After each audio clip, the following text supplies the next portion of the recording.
కాకినాడ జిల్లా మండల కేంద్రమైన కిర్లంపూడి సంత మార్కెట్లో వేంచేసి ఉన్న శ్రీ లక్ష్మీ గణపతి ఆలయంలో 42వ శరన్నవరాత్రి వార్షికోత్సవాలు ఘనంగా ప్రారంభమయ్యాయి.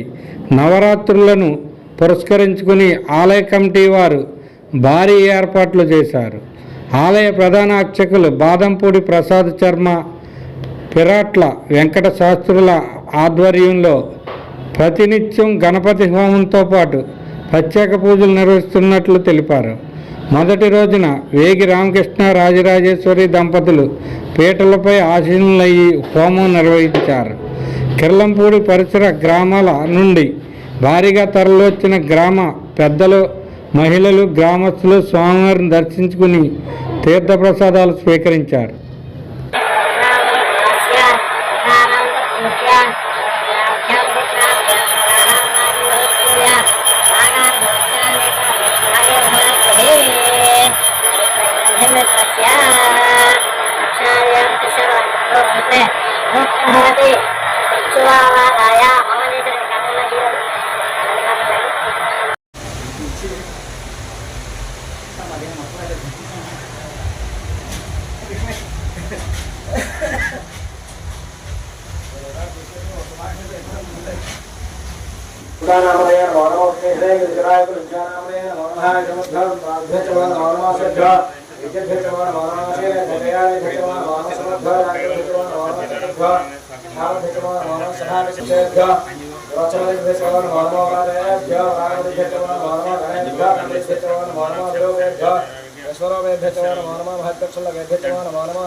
ब्रह्मभक्ता